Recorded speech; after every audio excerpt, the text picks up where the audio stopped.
What's up, everybody? That time of the day, that time of the week, that time of the month. Yeah, it is. You listen to the good, The band. the ugly. I'm Big Papa, And I'm just Jeff. coming to you from the Ultimate Ears studio. Yes. You can hear your own tears With Ultimate Ears. with Ultimate Ears.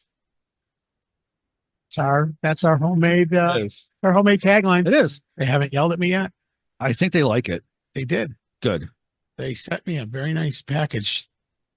Good. And a shirt that's going to be way too small. Awesome. So when they bury me, they'll just cut the front and just off. lay it on top. Yeah, that's all. Why not? How you doing, brother? Good, man. How are you? I'm good. Good. Excellent. Went and saw Metallica the other night. Yeah. 47,500 47,500. miserable people. Yep. Oh my God. Yeah. Yeah. Can you imagine? I had my VIP. I had my snake pit Yeah. wristband thinking I'm going to be a big shot. And they didn't care. These people, security's like, we got to get him into the, they're yelling, fuck you, VIP. Yeah. And no one would move. And security's like, nothing I can do, buddy. I'm like, oh, Okay. okay. Well, glad That's all over. so went up to the old Friends of Metallica fan room or VIP room. And Yeah. drank and Good. watched the Watched it videos. on the video. Yeah, that's all. You weren't 47,500 sardine, miserable so. people. No, it wasn't that bad. No, I know. They could have put another probably 10,000 in there. Yeah. It was. No, I know. Yeah. It's crazy. But So anyways, we've got a better show than Metallica yes, we do. coming to Syracuse. Oh, Yes. I mean, this guy, May the 7th. May 7th at Sharky's. Yep. You remember Sharky's? I do. Yeah. A little bit. You were there a couple weeks ago. Yeah. Yeah. Yeah. Saw these old fossils. You're an asshole.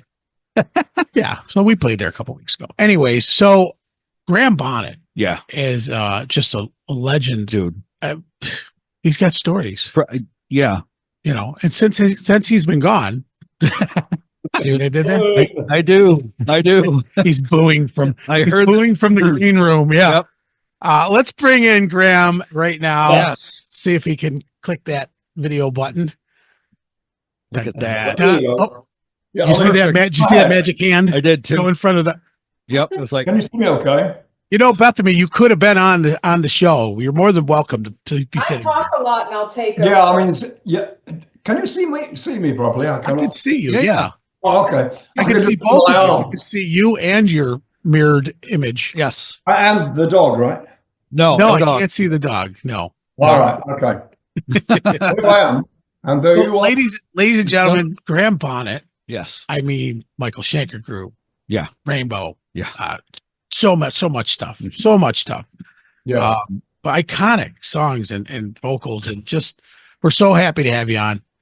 Thank you. I I'm was glad to see you. there's the dog. There's the dog. I was telling Jeff Yeah. that the first time I think I spoke with you and Bethany on the phone, setting up the first time we were going to do the interview. Yeah. We had such a lovely conversation. It lasted like 45 minutes. Right. And then the other day when I called, again, just talking, I was like, most down to earth people we've had on the show. I mean, And that's and that's like the key. It That's is. the key. We don't, not everybody is like that, No. but a good No. portion that we've had some of the best conversations with Yeah. have been with people like yourself and your Oh, wife. that's good. yes. Well, I try to kind of make sense of my insane career and life, but it's sometimes it's hard to tell a story that you haven't heard before. That's the problem with me. Right. Oh, we know. Don't even bother with that one, Graham. No, we've heard that one. Yeah. There were so many things when especially the Michael Schenker debacle that went on a few thousand years ago. That's being brought up all the time. What happened? But anyway, yes. Well, we can get to that. I mean, Yeah, but wait for the movie to come out. I don't know. there you go. Yeah. Yes. Is it a short film or is it? It's very short. Shut up. It's about 6 inches. No, wait a minute. Hey, look about Super 8. Yes. Awesome. Yeah. Well, that's Now, if for those people who are listening, they have no idea what we're talking about. Google it. Yeah. Hello. Yeah. Google it. We don't want to ruin his OnlyFans page. I mean, come on. So, Graham, tell us a little bit what got you into the music world? Did you come from a musical family, or? Yeah, well, sort of. Yeah, my uncles played. This is when I was about 5 or so years old. My uncles were trumpet players. My mum sang very well. Yeah, I mean, there were accordion players and all kinds of people who sang pretty well, and of course some comedians as well. The Christmas parties were very entertaining, and somewhere there were tapes that my uncle Raymond recorded of our Christmas parties, and they were really quite funny. And I'd love to hear them again, but I don't know where they are at the moment. I think they've disappeared into the great unknown. But it was a musical family, and my mum had a very sweet voice, and when Graham started to sing when he was 5 years old or so, singing with the radio, she was surprised at what I was singing too. It was like Mario Lanza. It was like operatic stuff. Right. And the two boys running around going, "Hi," doing all this. And they're going, God, your voice is so big. And so that's my voice is so big. So anyway, we're getting back to the 6 inches again, aren't we? Yeah, but anyway, my mum and dad were so amused by this little kid going around singing these sort of semi-aria type things, and because that's what was on the radio at the time when I was a kid in 1950, was it like 1954, 1955 or something like that. And they were sort of looking at me going, he's quite talented, isn't he? So later on in my life, when I was about 11 or something like that, they put me on in talent shows, and I kept on winning. £5, I remember, was the top price I got on a talent show in my hometown of Skegness, Lincolnshire. And it was at the Embassy Theatre. I'll never forget it. But I remember winning this £5 note because I won the competition in this show, and holding it up to the light and going, is it real? £5, bloody hell. That sounds so stupid these days. But I mean, yes, they encouraged me to, be a performer, I guess, because eventually they bought me a guitar. My mom and dad bought me a guitar, and I learned to play a little later on when I was about 11 or 12.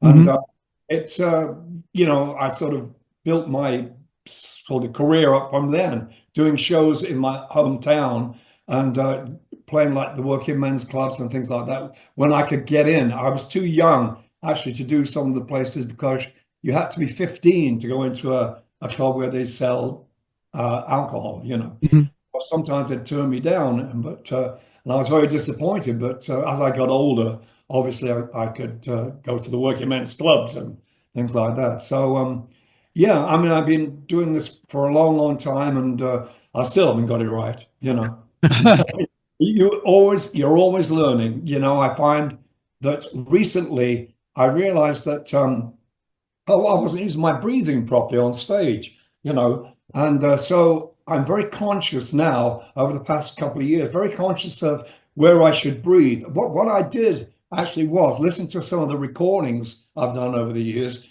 and I'm going, how did I do that? And I try to emulate what I did when I was 30 years old or something. Because there were things, you use your head voice, you know what it's like when you're a singer, you use your head voice, you use your chest and your belly button, belly button, that too. And it's all part of the body. And I know when I've sung well because I hurt all over. You feel the back of your butt, your legs, and I get bloody, night cramps in my ankles or whatever, it's really weird. But that tells me I did very well. I actually used my whole body to put across what I'm trying to do, because it's a complicated instrument, the human voice, Yeah. I've been playing guitar since I was 11, but I only perfected got my voice to be better when I was probably about probably 15 or 16. It wasn't really there yet, but the guitar playing, you can play guitar. I can close my eyes and play the bloody guitar. But the instrument that I really love is this. The throat. Yeah. It's what we've talked to a lot of people is if you're a guitar player and you have the sniffles, you can still or play. you have a bad back, or you're your ass is aching that day, you could still get up and play. But man, if you're a singer and you're having a little chest congestion or something, and you still want to go out there and give it your all, they don't realize how much you're putting yourself through, and I know. And people, I always want to say, I'm sorry, I've got a bit of a sore throat tonight. Oh, we can't do it anymore. I get that, but that doesn't happen. I never complained about it, because if you do, then it becomes something more than it's worth. You know what I mean? It becomes a big deal, So if I've got a croaky voice, I can get through it for some damn reason. My mom, when I was a kid, my mom used to say, Graham can't talk very well today, but he can sing, So it was funny. I'd have like I don't know, my voice would be like that. But then the singing voice came out, Right. For some reason, I can sing through, having a bit of a crappy throat at the time. Do you have a regimen that you go through before a show? Some guys drink tea with honey. Some people don't, Yeah. What do you do? Yeah, well, I mean, I'm not drinking alcohol now, and that's a good thing. But I just had some throat coat to drink with some honey in it. But I don't really, I never warm up. That's one thing I don't do. I remember Ronnie Dio from the original singer of Rainbow. He said, somebody asked him, he said, did you ever warm up before you go on stage? He says, oh, God, no. What a waste of notes. Correct. I agree. Save it till you're out there and, showing off and doing your bit. But I've never been very, conscious of this, these exercises people do. I don't get it. A lot of my friends who were singers do all these noises on, all that. But I can't do that. It just sounds so stupid, for one thing. But I always just hope for the best, basically. Right. If it croaks in some things, that's all right. I'm human. Right. Yes, exactly. Yeah. Mm-hmm. See? Yeah. We're not talking about lyrics from, remember. I'm just saying. I'm just saying it happens to everybody. Sometimes you forget lyrics. Sometimes you sing on the wrong note. Sometimes you sound like shit. But it goes on. So what was the what would you say was your first biggest project? I mean, we know what we're reading about, but I'm sure there was stuff before that got you to Rainbow, Yeah, well, first of all, it was my cousin and I, my cousin Trevor Gordon was in a band called the Bee Gees in Australia. And living in Australia. Sorry? That little band. Yeah, you might know who they are. I don't know. But anyway, Trevor Gordon was in the Bee Gees when he was, 12 or 13. They're all the same age, basically. Barry was the oldest of the Gibb boys, obviously. And he used to send me his records from Australia on the Leiden label, I remember. And it was Trevor Gordon and the Bee Gees. And he sent me about probably 4 singles they made together. Trevor was the lead guitar player as well as being one of the lead singers, Anyway, as the years went by, the Bee Gees they moved to us from Australia to London, and my cousin stayed in Australia for a while.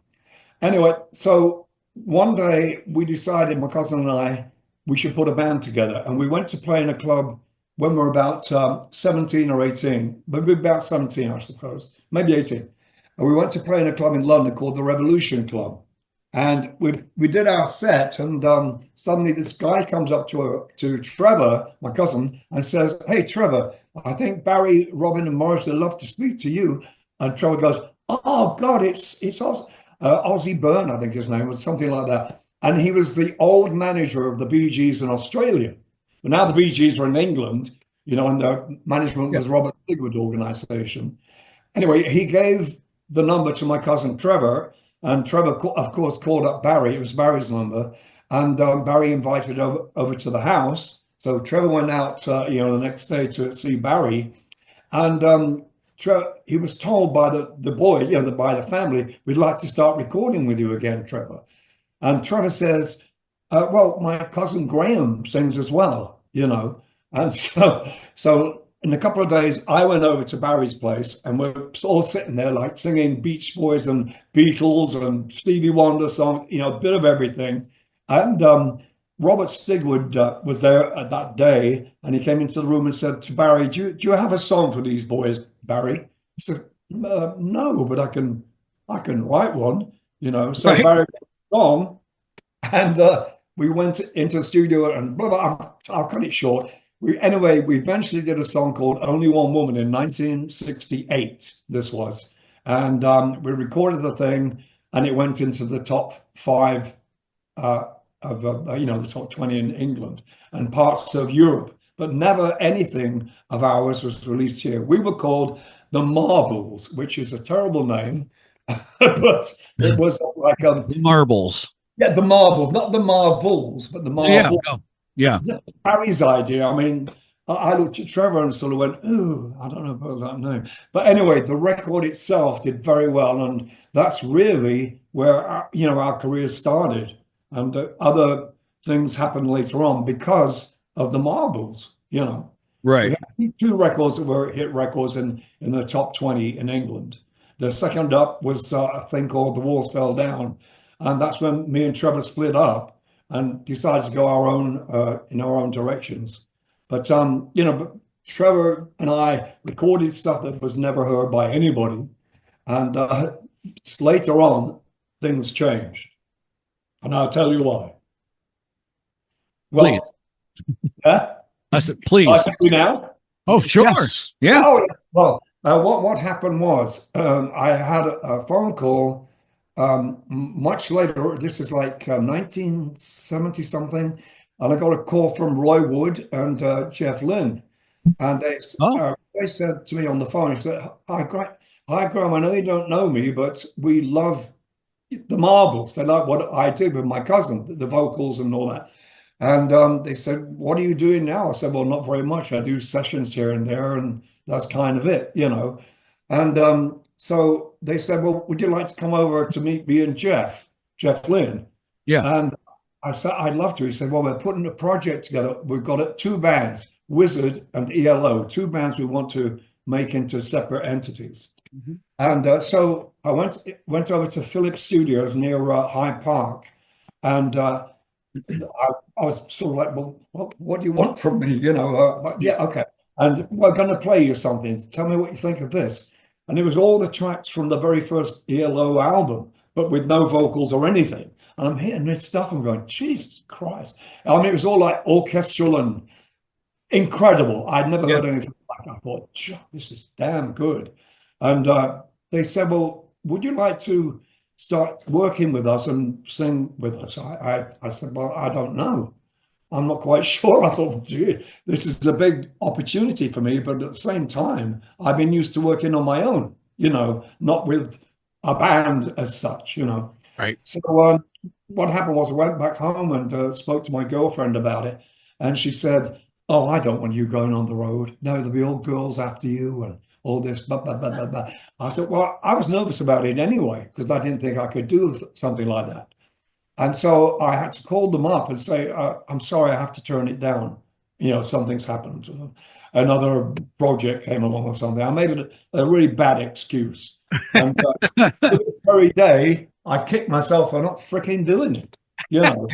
I listened to my bloody girlfriend. "Oh, don't do it, Graham, because you have all the girls after you and you won't want me around." It was like that. And but I was that insecure. But at the same time, I was insecure about joining a band too. Right. With this Right. incredible sound I heard when they played me that stuff. I mean, of course, Jeff Lynne and ELO became really big. But Roy's band, Roy was Wizard. Roy Wood was the Wizard band. But they wanted to interchange the people in the band. Every night, some guys would play with Wizard and some guys would play with ELO. That's how they wanted to do it. But the guy wanted me to sing in both bands, but also play the freaking bass. Now, I'm a bass player, but I can't play the bass and sing. I can play guitar and sing, but I can't play bass and sing. I start singing the bass line. Like you do a Paul McCartney song, "All My Loving." So I'm going, "All my love, boom, boom, boom." I've been doing the bloody bass run. You know what I mean? I couldn't. Yeah. It clashes with my brain. It doesn't work. I can't play drums and sing. I can't play drums, period. But how do drummers do that when they have all that, footwork and shit? Right. If you're going four limb independence, I was a drummer for 30 years before I became a singer. Yeah. And then when I became a singer, I was like, wow, this is awesome. One, I don't have to carry anything. And two, but I mean, you have to split your brain in half or something right, and sing. right. You know. All I have to do is sing and read my teleprompter. Exactly. Well, I mean, you did it, so yeah, kudos to you, man. Yeah, I could never sing and drum though. Couldn't do it. Really? Yeah, couldn't do it at the same time. Backing Wow. vocals maybe, but not lead. Couldn't do it. Yeah. Oh, No, man. because it would seem to me that you're excuse me, you're hitting the skins and footwork and the same thing, but it would seem like you're doing this the entire time, trying to sing. Yeah. You know, the thing I watch, my uncle's is a drummer. He's a left-handed drummer who sets up right-handed. So that's something to see in itself. Okay. And then he sings. Yeah. I've never seen him. He never even had a hiccup. He just would, and he sang, Beatles and Cream and, Jesus, for years. He played for he was a musician for 47 years. Yeah. Toured all over, The one that around here that amazed me the most was Gary Holland. He was, you know what I mean? Yeah. He was with Great White, wasn't he? Yeah. Very, very early days. Yeah.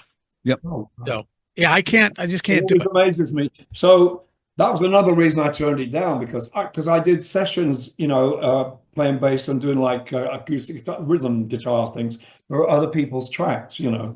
But I never actually sung on stage. But well, I actually did sing on stage, but it was at a different band. It was playing bass. But it, things as complicated as the ELO stuff, I couldn't see myself playing bass and singing. Right.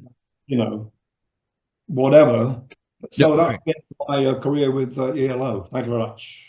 Well, we want to thank you for the sake of our show coming here in Syracuse for not playing the bass, because that way, your bass player now is a lot better looking than you. So, well, she's a bass player, dog walker. No, she's manager, tour coordinator, etc., etc., etc., and a very close friend of mine.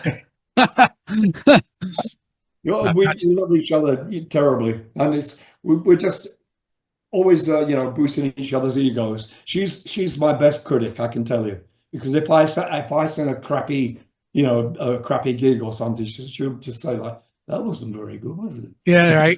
Yeah. I mean, she knows when I'm on and when I'm not, and sometimes you don't feel like it. You go like, oh fuck. I really have to do this. Well, there's nothing worse than being a singer and having your significant other, whether she's on stage with you or not, sitting side stage, and you just bollock something all up, and then you kind of look over and you see them sitting side stage going, "Yep." I'm like, and you almost don't want to get off stage, because you get off stage the first one, really? Yeah. How long have you been singing that song and you forgot the words to it? I'm like, it happens. Yeah. To interject now. I just want you to know that I would never say anything. I do not criticize him. If he's had a bad night, I just give him a big hug. I don't ever say, "Oh, that wasn't very good. That was one of your other." I give a big hug and say, "You'll do better tomorrow." I'm the biggest fan. I don't ever think he has a bad night. I do. I have to bloody night. bolster him all the time. I go, "What are you talking about? You're the best singer. You just killed it. Why?" He sees videos from the audience, and you know how it sort of, when somebody's filming from their phone, first of all, there's people around you singing along as well. So he's always like, "I'm flat." I'm like, "No, the guy next to him was singing flat. It's not you." Right. Yeah. And it sort of phases, the sound, and it just. Oh, I hate when it never sounds good. An audience video, but it's so upset and it kills me. I'm like, you were amazing. I was hearing it through the monitor. You were great. Well, I never think that, because you're never good enough for yourself ever. I don't think I ever say, "Wow, I wish I'd sung as well as that." Oh, can I do that? I'm always saying, "Can I do that again?" Right. Right. So everything, especially live thingies, or a good song that does very well in the chart or whatever. I say, "Well, I could have sung that. I wish I'd done that bit a bit better." You always do. Otherwise, you're perfect, and you bloody well ain't. Ever. Right. And those who think they are definitely aren't. Correct.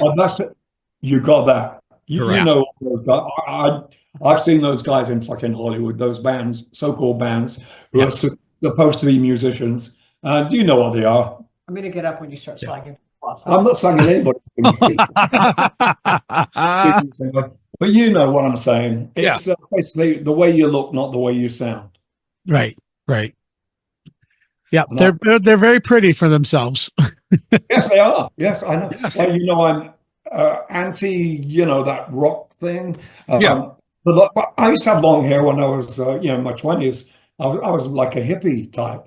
But I kept cutting it, and then one day I thought, well, the punk thing was happening in London, and everybody was wearing kind of different clothes. And I thought, well, I know I'll do like a 1950s thing, you know, suit and a tie and the blah, blah, blah.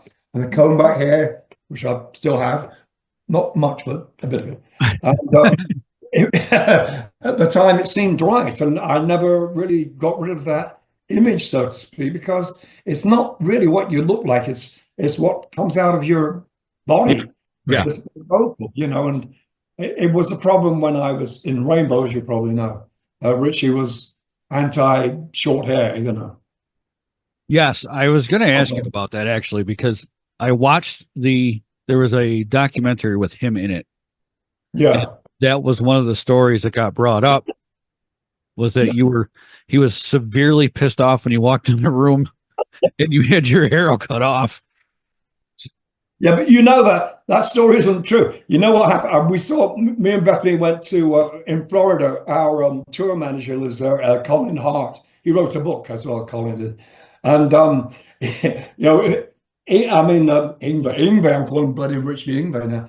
Richie said that he put Colin Hart on my door, my bedroom door, to guard and make sure I didn't go out and get my hair cut. Because it was getting long. When you have short hair, you always have to have it trimmed because it looks like shit. You know what I mean? Right.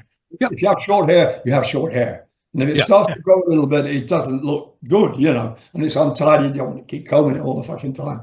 And so that didn't happen. We were talking about it, me and Bethany and Colin, and Colin just said, that didn't happen at all. It was nothing like that happened. And he said about the bloody hotel window, we were that hotel, I was 3 floors up. So, you know, I'm not fucking Spider-Man. But I mean, you know, so I jumped out the window and said, I've got to get my hair cut, running down the street. It wasn't like that. Right. Hotel in Scotland, I think it was, Edinburgh maybe. And what happened was me and my ex-wife we were out there shopping, you know, looking at all this stuff. And there was a barber shop. And I just went in and said, could you just trim the back of my hair and, you know, just make it a bit shorter. And that was it. That was the real story. It wasn't planned. I never meant to insult Richie at all in any way. I wasn't being horrible. It was just I wanted my haircut, period. It doesn't matter how long your hair is. Right. Like, I mean, comes from but you know why Richie has a problem with it, you know. I know why he has a problem with that. You know, I think we all do. Yeah.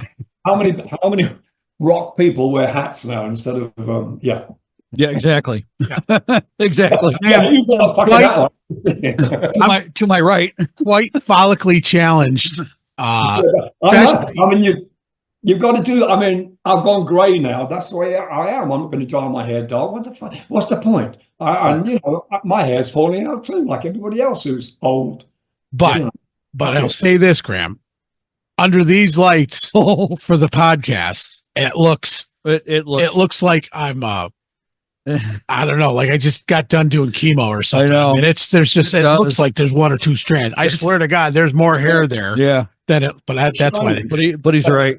The hat stays on. I'm not going to spray paint my scalp. No, right. A couple friends of mine use that powder shit. Yeah. Then it gets stuck in the rain and it looks like their mascara is running down their ears. You look like Cooper. Yeah, you look like Alice Cooper when right? Yeah, I've done that. Same bloody thing. I dye my hair dark, and so where it's going, you know, bald at the back here, I did the kabuki. Yeah. And you know, I admit that I'm not ashamed of it. It's funny, you know. Yeah. I don't do it now, and I'm very open about, you know, I'm old and I'm grey and I'm losing my hair. Blah blah blah. You know, that's it. It's gonna be just one of those whimsical days that I'm gonna be pissed off at something and I'm gonna be like, screw it, and just shave it off, and I'll be bald. Yeah. Well, it'll be tomorrow. I don't think I could do that though, man. You know, Joe did that with Joe Lynn. Yeah. He did that, and I got in touch with him when I saw this photo. I said, "Fucking great, Joe." He was so happy, wasn't he, Bethany? Yeah, I know, right? he said, "I love you, Graham." He said, "I love you, Graham," because no, you know, because he was scared to do that. Right. Yeah. You know, to take that thing off his head, and Yeah.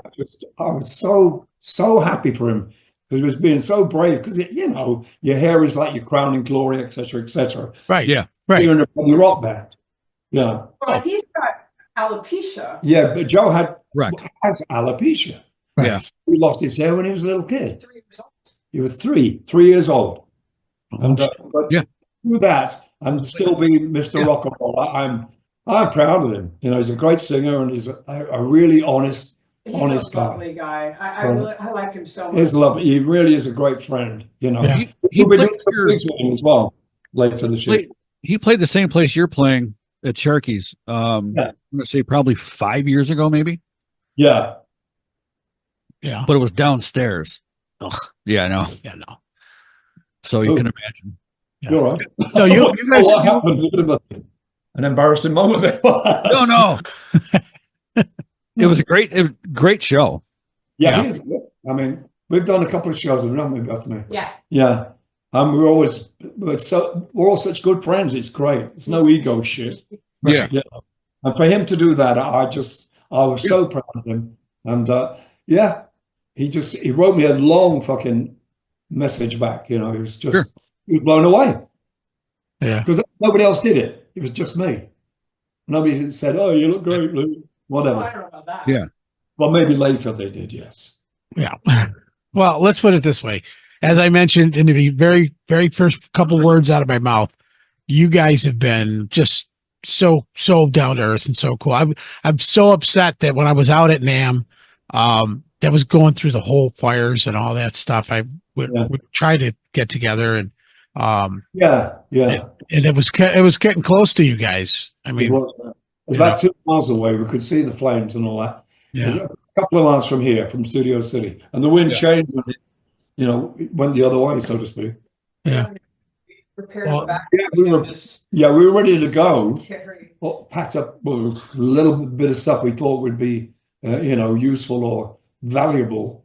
Mhm. It's hard to do that, isn't it? You know, well, what do you fucking take? You know, We'll strap the kid to the roof. hey? We'll strap the kid to the roof of the car. Yeah. Yeah.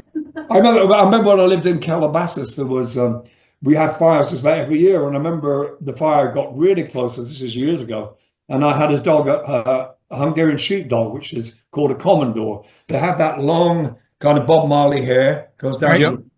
Right, A big white dog, huge. And I remember, soaking him because we were told to move, and the film crew was on our balcony, filming the fire, which was literally across the damn street. And so I was soaking the dog down, and we put masks on, wet our face, wet handkerchiefs or something. And we had to run out of the house. And then the fire guys came up to us and said, "You're okay, you're okay. You'll be all right. You're safe." I went, "Fuck my God for that." But the poor old dog was wet through, what do I do with him? So, but the smoke was all coming into the house, it was very scary. Yeah. But that's a long time ago. That's 20 plus years ago, more. Well, I'm glad that you guys fared well Yes. with this last round. Yeah, we were lucky. We were very lucky. And then when I saw that you were coming to Syracuse, I was like, "Oh, this is perfect." Now I definitely have to reach out. We're going to make it this time. and you realize that Ronnie was from not too far from here. Yeah. It was down in Ithaca, Cortland. or Cortland. I mean, yeah, Yep. it's only about 25 minutes from where we are, because we're Oh, really? Ronnie James Dio's hometown. Yeah. They named a street after him in the whole 9 yards. Oh yeah. Oh, have they? Yeah. Yeah.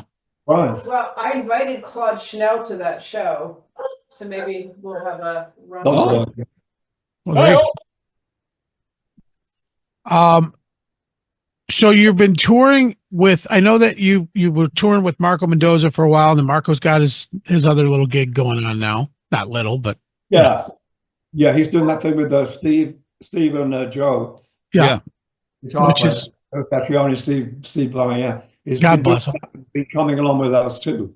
So he's like going with them, making real money, and then he comes along with us just because he likes us. Freaking money, you know. So he's a great fucking entertainer. What a bass player. Yeah. Great voice, you know. Yeah. So our guitar player plays with him when we share the, you know, share the stage together. Yeah. So Conrad plays with him and our drummer as well. We had him on our show, and he was just nothing but a gentleman. Oh, he's great. You know. Yeah. And stayed on with us till I was light out, and then when it was dark by the time we were done at his place. Record. But yeah, in January when I was out at NAMM, I ran into him. We sat down. We shot the breeze probably an hour, just talking about everything. And then the time before that, and he's so gracious. He's such a, and he's down to earth. And you know, he and I shared a lot of the same kind of past. Yeah. I you know, between he and our band, you know, it's a great combo, I think. You know? Yeah. But as I said, our guitar player plays with him and our drummer, and it's just it's great. He just loves doing it, and we keep in touch with him just about every day. He calls here and what's happening now? Where are you going? Oh, I can't do that. Oh, what's the fee? Oh, I'm not doing that. You know, that much money. He's going, oh, no, thank you. You can take all the money. Right? Yeah, that's the way it is. Speaking of venues, what's your favorite place you've ever played? You know, favorite venue, favorite city, town, country, anything. I mean, yeah. Well, I think, there's so many great places over the years. You know, playing in California was good, but we never played actually in Los Angeles. We played out. I can't remember where we played now. The Long Beach, was it be? Long Beach. Oh yeah. Yeah, that was pretty cool, and that was great. In fact, you know, it's when Rainbow was really kind of happening, and also there's a place in England, the something ballroom in Blackpool, England, which was really cool. But the biggest memory and the best feeling I've ever had in my life, I think, was when I in fact left Rainbow and Cozy did at Castle Donington in 1980. It was I was just blown away because that audience was 100,000 people. I'm going, bloody hell! And we were told by the guy that put the show on, the guy that owns some of the land, he was expecting about 8,000 people, and his daughter said, my dad was. He said, "What the fucking hell's happening?" You know, 'cause that's the accent there. What the fucking hell's happening? There's more than 1,000 people here now, and they kept on coming. And we were told at first it was 80,000, then it was more and more and more and more. We couldn't. After that gig was over, we couldn't get out of the bloody place because the streets were packed with people. It was unbelievable. Wow. But that will be probably the best memory I have of, you know, just playing that music with Rainbow, I should say. It wasn't in a certain city or a certain country, but that was good because it was like every fucking country in the audience, including my mum and dad, my brother, my nephews and nieces, and everybody's family was there. It was just great, you know. Yeah. But that night was when Cozy left the band because he got a better job. Again, it's the money, you know. And Cozy was a little bit cheesed off with, you know, being in Rainbow for so long. He wanted to do something different and make more money, I guess. But I mean, why not? One of the best shows in the world, you know. Right. Yeah, sorry. No, I was agreeing with you. Yes, it's even I don't care how small or how big of a gig we've played. I know. It's never about the money for me. I mean, No. I just enjoy entertaining, and you know, this podcast sure as shit it's not paying the bills. I tell you, I remember talking about, we played, Rainbow, huge fucking, you know, with stadiums and whatever the fuck else, you know, everything was huge every fucking night, you know. Yeah. No problem. Like millions of people, thousands of people. I mean, you know, so it was, I'd never experienced that in my life at all. It was just like, it wasn't real to me. And now I look back at it, I go, I'm starting from scratch again. You know, I'm back to where I was when I was, you know, 15 or something. But I mean, it's kind of better because I have a great band with me and we're working on, you know, material. But I remember that, Bethany, put that away. Sorry, she just did something in front of me. I've got what's talking about now. Well, I mean, yeah. Yes, I was saying. Well, anyway, Rainbow was on the road. We did all these, big venues, huge venues, 80,000 people, whatever else, and then this one day we were traveling along, and I remember saying, "Well, where's the gig?" We're in a small town. I can't remember what it was exactly, but it was in this country, and we're driving along, going, we've got to turn left here. We go left, and there's the Holiday Inn. Yeah. There's the Holiday Inn. We were playing the fucking Holiday Inn. oh my God. Would not believe it. It was like, bloody hell. And it was in the bar in the Holiday Inn, Rainbow, whatever number in the chart. I remember it was a long bar, very long bar. And I don't know how many people were in there, probably a few hundred, And Richie said, "Oh no, tonight let's play. What's the song I never do? Danger Zone. Danger Zone. There's a song called Danger. It's a song that it's great to record, but you got no fucking breath in it when you're on stage, like And it wasn't impossible, but I didn't want to do it because I didn't want to fuck it up. And Rich says, "I'll tell you what, tonight, hey, Danger Zone."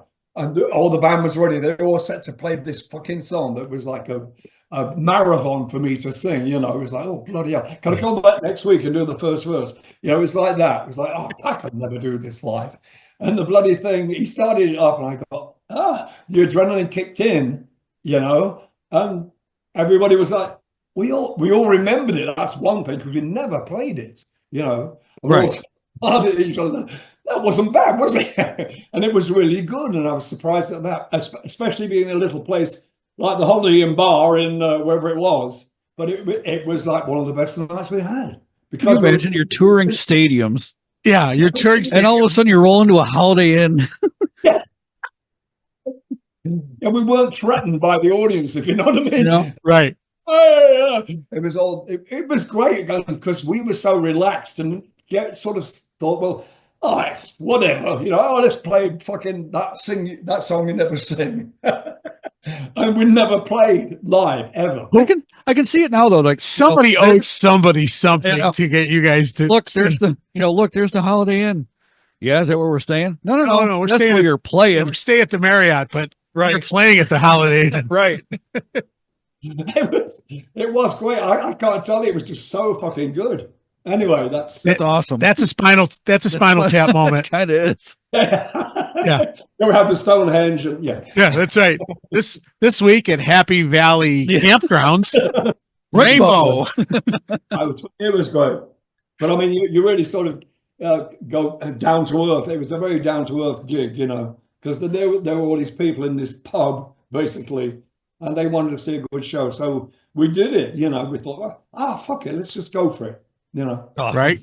And the band played. I'll never forget that gig, actually. It was good. That's fantastic. Did they ever have a bad night? No, Rainbow never had a, no. Bethany said, did Rainbow have a bad night? We didn't. It was always, well, for me, it was always like, oh God, well, if I fuck up, I know they're going to support me. If I go, where am I? What's that fucking, where? It was always, I always felt safe every time I walked on stage, and you hear that crowd, and the intro thing goes through, and it was just like, I always say, it was like walking into a warm living room every night. Oh, there you go. It was safe. And having such popular songs like we were kidding about earlier. I know. Yeah. Just hold that microphone out. It was almost not recorded. It's been gone was like, well, we're not doing that, are we? Everybody's dead against it, except for our manager. Really? Well, that it's time for getting radio play. Yeah, it became like the Rainbow fucking theme. Since you've been gone, Rainbow. Everybody knew that. Right? Yeah. Then Guardians of the Galaxy. It was in that movie. Which we heard yesterday. There's a little promo for that. It's fantastic. But who would have thought when we heard when we heard the demo of Since You've Been Gone from a girl band called Clout. A lot of other people did it. We heard this song by Clout, and I said to Cozy, I said, how are we going to do this? You know, he says, well, you know, we have to, because we want to hit record. But he said, I don't like it either. I said, nobody likes it. No, but not one of the band liked it at all. But Richie gave it the bollocks. You know, he put his heart into it, and that guitar sound on that track is fantastic. Yeah, really good. You know? Do you like the song now? Huh? Do you like the song now? Yeah, fucking every night we do it. Are you kidding me? Yeah. If we didn't do that, we'd be shocked. You know, Right. get that royalty check in the mail. You know, yeah. You know. And as soon as we do it, we're safe, because the bloody audience is like, oh yeah, you know, it's kind of what they're waiting for, you know. But you still get that £5 note every time somebody plays it. Yeah. Yeah. It's still real. Yeah, it's still real. It's a fake. But all happy days. I mean, those days when you were a kid and you didn't really care about being popular or anything like that. I never dreamed I would ever be in a band that was so, you know, big or anything, ever. I was just one of those kids that sang in front of the mirror, you know, holding a hairbrush or something, right? You know, lip syncing to Paul Anka. I seem to remember. Well, I'm just lonely start boy, somewhere. blue, you know, or whatever. And Diane, I'm so young and you're so old. You know, he was my favorite singer, because he was like 15 or something when he made those records, and it was he was my hero. Wow. Being young, it doesn't matter what age, you gotta have a story where something has gone awry outside of the Michael Schenker incident. But yeah, What about it? What about it? Give us a blooper blunder that happened on stage that people didn't know was coming, and some people didn't even know it happened. Yeah. Well, what happened? What happened was, we go back through the mist. Doesn't have to be that. What, Bethany? It doesn't have to be that. It does. Okay. That's the only one. And, fucking hell, I know what he's talking about. So it was a lovely afternoon. And we were going to play at Sheffield Uni, I think it was, Sheffield University or something. And White Snake were opening up for Michael Schenker Band. And I went over with the guys from White Snake to the pub that afternoon after we did a sound check, and got what I would say is sort of blotto-ish. Okay. Everything was in slow motion all of a sudden, you know. And it was my turn to buy a round. And so I went to get my wallet out, and I thought, oh, it's in my jacket in the dressing room back at the thing, at the gig. And so I went back to the gig, and Michael's in the bloody room and locked the door. And I'm going, Michael, open the door. I want to get my wallet out of my jacket. No, go away. I'm sleeping. She's like, oh, for fuck's sake, man, open the door. You know, and this really pissed me off, as you can imagine, because I wanted I didn't want the other guys to get me drunk. I want to get drunk on my own, you know, give them some, you know. So I went back to the pub again and started boozing again. And by the time it was for us to go on stage, I was shit-faced. And I was wearing a pair of jeans that I'd had made in Oxford Street in London, that it was denim jeans in 1 hour. And I was wearing them that night because I didn't have any jeans. And they're very flimsy sort of thing, very thin denim, not very good. And so went on stage, and on the stage was every freaking song that Michael Schenker had ever recorded. It was written on pieces of paper across the stage, all along the, you know, all the monitors and everywhere. It was just like wallpaper. Because I didn't know the words to any of the new album or to the old stuff that Gary Bonnet sang. And so I'm going on there, and I wasn't in this world at all, you know, walking out there and looking at the audience, going, and started singing something. I can't remember what it was now. But the audience suddenly pushed forward, and the stage was pretty low. And so all the monitors crushed my lyrics, my guide fucking lyrics. And they went, and I went, you fucking cut. And then I started swearing at the audience. And as I was doing this, my fly broke. and the zipper being like so fucking thin. The zipper was just broke, and I'm always commando, you know, and my team basically, and I'm going, yeah, not really realizing, and then so what happened was I did something just to make it part of the act. So I got hold of it and I started swinging it, you know, and the like in a helicopter, you know. I'm shut up now. What, it wasn't that well, maybe it was. It was part of the thing. But they were throwing at me. I was throwing at them. Yeah, fuck off, you cunt. Yeah, fuck off, you cunt. Basically, was the we want Gary, piss off. You know, telling me to piss off. So I walked off stage, ran off stage, in fact, because I knew. Well, I tried to run, but I was more like wobbly. And behind the curtain at the back of the stage was our rhythm guitar player who played all the parts along with Michael. And I pulled the fucking curtain on and I said, this is the guy that's playing a lot of the parts of Michael. Oh, yeah. So that was a winner, wasn't it? I love that. 3 strikes and you're out. Yeah. So yeah, that was the end of my career with the Michael Schenker Band. Yeah, so I went back to the hotel, and my one of the road guys, he said to me, he said, "You got to get the fuck out of here, Graham. They're going to fucking kill you." I had to do the whole show without vocals, all instrumental.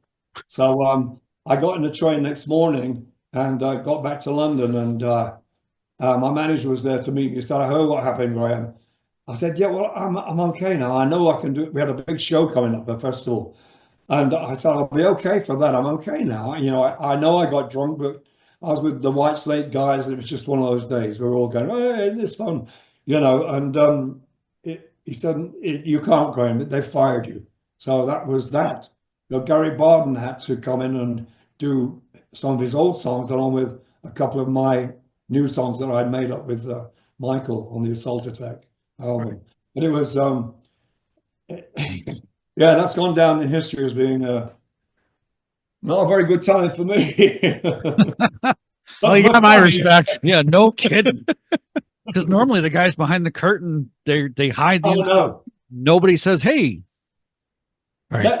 That was the nail in the coffin. I think it really was. You know, it was like the clip. You know, this guy's playing all the parts. You know, what a twat was I to do that? You know. Absolutely fabulous. Blaze of glory. But, hey, you know, if you're going to do it, just freaking do it right. No half measures. Right. Yeah. You want to get fired from a band?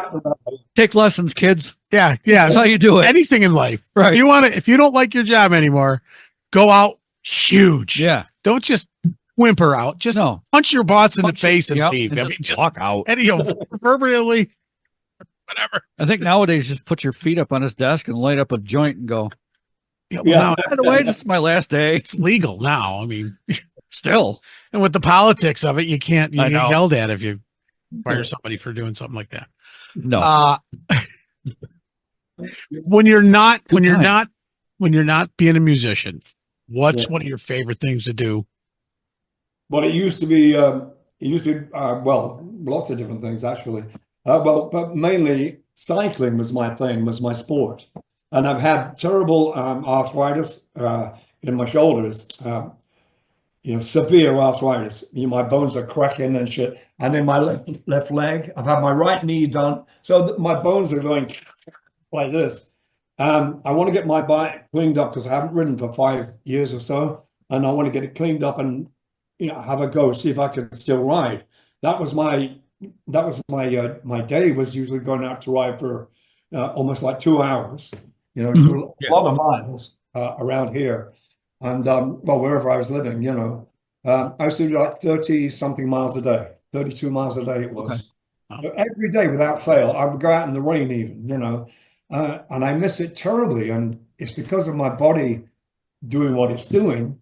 I'm 77 now, and it's telling me you're not 32 anymore or whatever. But I was riding, as I said, like 5-6 years ago. I was okay, but suddenly it got worse. And I have cortisone shots and stuff like that, but it doesn't really help that much. It lasts for a short time. Yep. And then, it just wears off. But I get one in the right shoulder every but twice a year. What's that? I get my cortisone shot in my right shoulder twice a year. So Yeah, my right shot. Yeah, because I'm right-handed. That it's the ball, the ball and the socket and the Yeah. It's like crunch, crunch, crunch, crunch, crunch. It's terrible. Yeah. And when I can't lift things, if I do lift things, it's only like so high. I can't lift anything too heavy above my head. If you know what I mean. But I can move. I got more movement now than I had like a year ago. It was like about there. Yeah. So what I'm trying to do is just make my muscles stronger if I can around the damaged, skeleton, which is what it is. My left knee is bad and my left ankle, and it's a real pain in the ass because it makes me dodder. If my ankle hurts, I'm going, and I don't want to.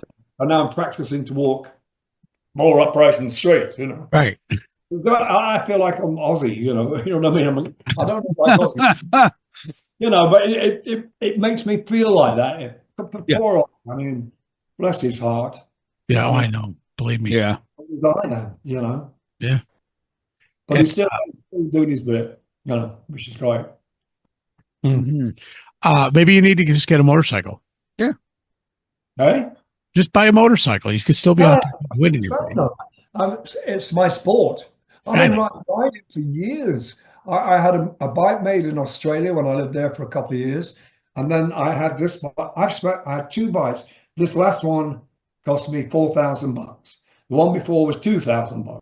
Right. This one I picked up with one hand. Really like. Okay. Yeah. And that was my sport, and that's what kept me sort of, healthy-ish. It helps you, whatever. Yeah. It makes you, it makes you strong. Yeah. But it's something I said I've got to do because I've lost that sort of bounce that I used to have and the thrill of the ride.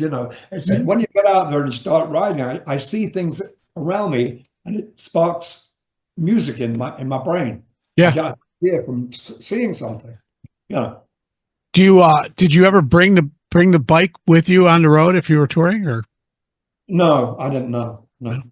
I know there's some guys I know that they tour and they get up and they run. They'll get up in the morning at like ungodly hours just to go running. Just go running. Yeah. No, I couldn't do that.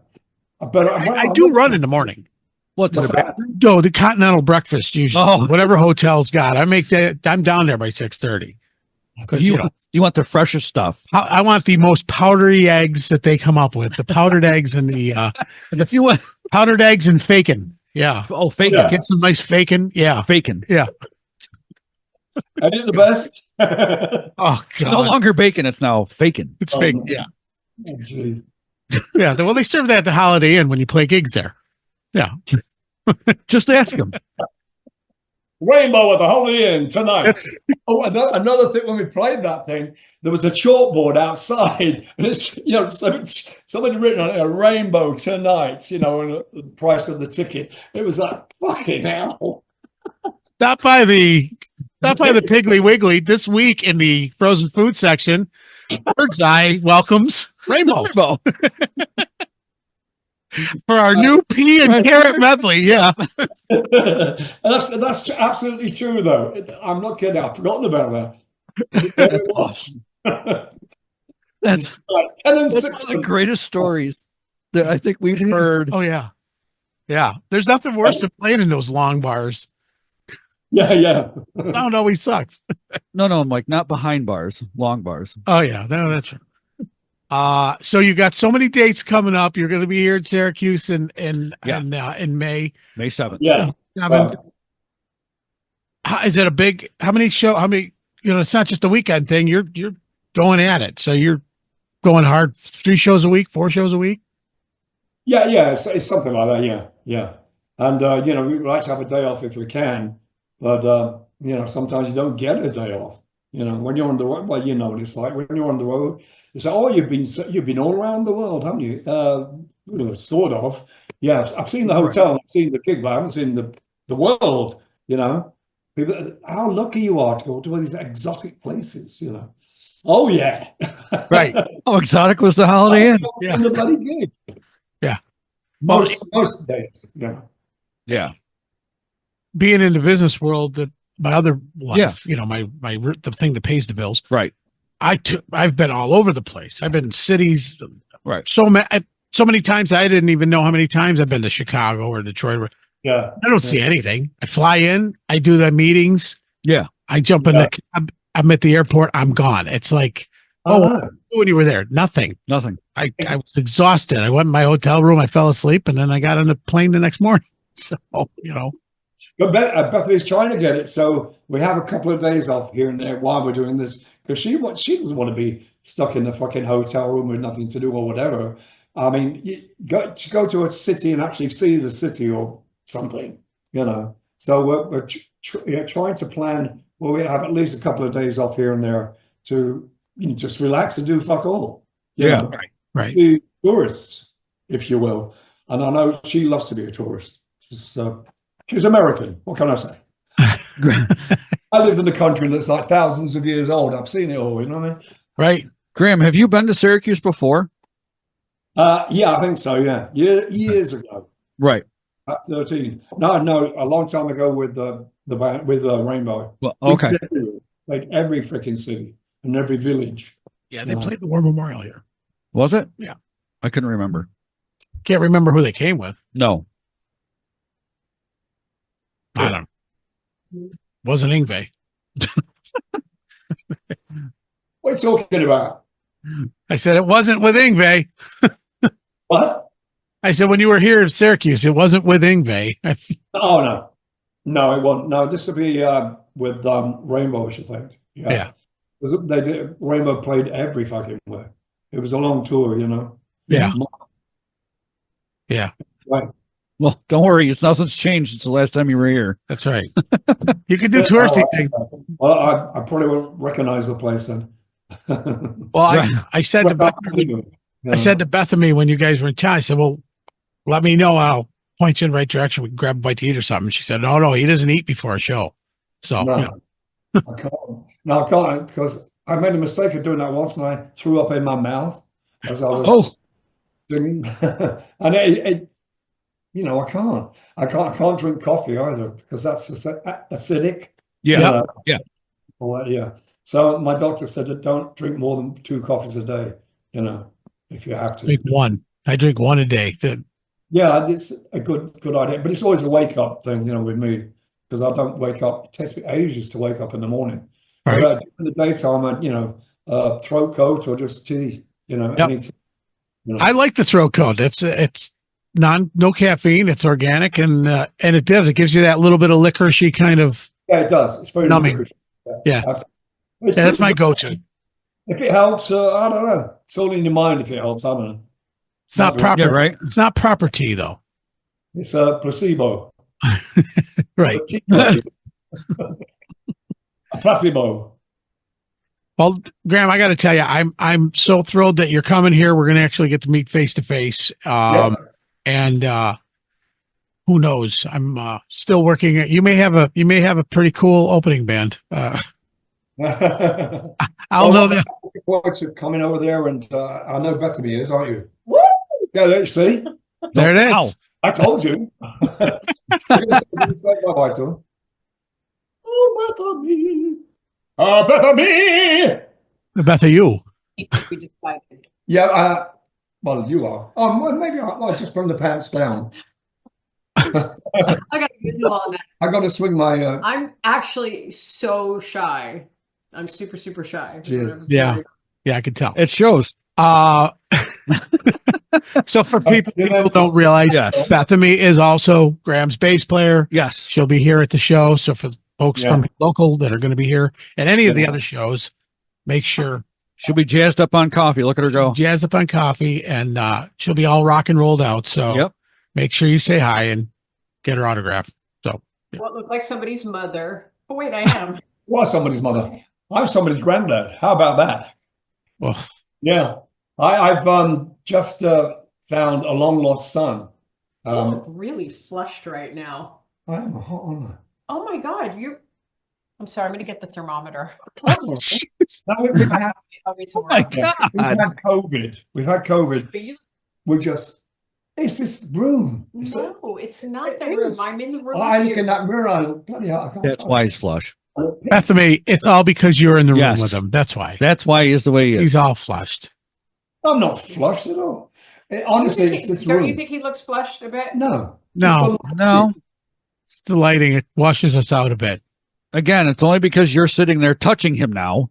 Oh, yeah, I'm warm. Yeah. I don't know what other interviews you have lined up, but this is not. It's not that kind of This- party. Right. Oh, okay, well, thank you. Yes. Well, Oh, we probably I would was get a gonna say- lot better viewers. Well, Maybe. maybe not better viewers. No. but more more viewers. more viewers. Yeah. Yeah. Yeah, from the never mind. Yeah. Page. We talked about it. what? What are you talking about? An OnlyFans page. What's that? You know, kind of like when you're in charge of your own, smut. Destiny. Yeah. Like you show whatever you want. Yeah. Like Graham Bonnet's feet.com or something. You know. Yeah. Feet would be about the only thing I would do. The broken body. No, Broken body. I had some freak write to me on Facebook. So here I am doing my yearly bikini birthday photo, thinking I'm looking all great, and this guy writes and he's going, "Ooh, that bunion you got on your right foot looks really juicy." I'm like, "Oh my fucking Oh, god!" wow. Oh, I could not do that. I have one question for that. Here we go. Did I spell bunion right?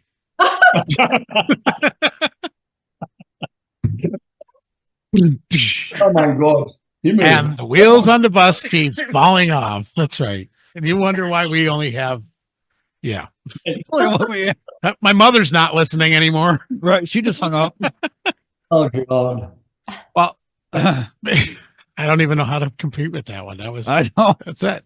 So that really happened. It's weird. I don't know why people like my feet, because another time, this was years ago, we feed every animal that's in the yard, and I used to have the squirrels would come in the house before I had this particular setup combination of cat dog that would not work right now. But I was just messing around and I put a peanut between my toes to see if the squirrel would take it, and I filmed it and I put that on Facebook, and this guy's going, "Oh my God, your toes are amazing." Well, at least he didn't say, "I like your nuts." Yeah. So here are we, folks. Oh, that's so bad. Yeah. Don't forget to try the veal. Right. Tip your bartenders. Tip your bartenders. We'll be here till May 7th. That's right. That's it. That's it. We're done. Anyways, hey, we want to thank you guys for being on the show. Absolutely. Thank you. The hour flies by. People don't It realize how quick it goes. There's like so much more that we're going to, so we would like to ask you to come back Oh, sure. and have a follow up. After you've been to Syracuse. After you've been to Syracuse, then you can talk about it. Yeah. When you're like, man, that place sucked. What an awful place. God, that band that opened up for us at Sharky's, they were terrible. Whew. Man, they were atrocious. No, That balding guy didn't know any of his words. Didn't kept staring at the screen. text for us?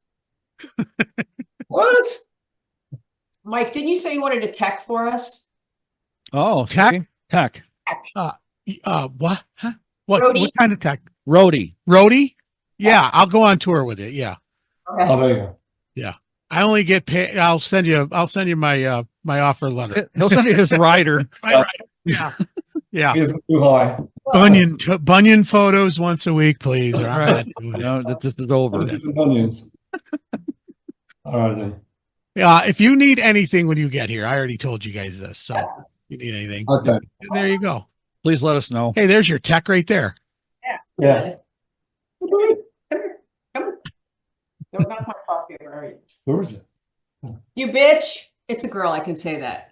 All right. My daughter calls her a dog. Oh, really? She's like, oh yeah, but Bella's being a bitch today. I'm like, okay, All right. she has a dog. Anyways, well, thank you so much for Thanks, being on the guys. show. Don't go anywhere. We're gonna roll out with our credits and all that other crap, and then we'll come back. So We'll just come back to staying out right there. hang on for a second. I'm gonna Okay. All start right. the music. Would you? Yeah, I'm gonna All right, do that cool. right now. Oh, there it is. And you won't hear me cough. You've been listening to the good, The band. the ugly, and Big Papa, Jeff. and that's Graham and Bethany and the bitch. Yes. In the middle. In the middle. In the middle. Yeah. In the middle. We want to thank our sponsors, obviously, Ultimate Ears, Yes. where you can hear your own tears. With Ultimate Ears. DJ Life's a Beach, Uncle Jimmy's Local Live Music, The Print Shop Underground, Snarky Productions. Black Heart Tattoos, so I can get a free tattoo. Yeah, like he's going to hear this. He's going to. Anyway. Toffee Break Coffee. Hogwash. Hogwash. If you need to get your bike clean, call Hogwash. We're getting that time of year. Yeah. I need my hogwashed. Do you? It's going bad. It is. Thanks again to our guests. Remember, we say to you every week, be kind to each other. Don't be dicks. Peace out, everybody. Yeah. Likewise. There you go. Thanks, guys. Don't go anywhere. I love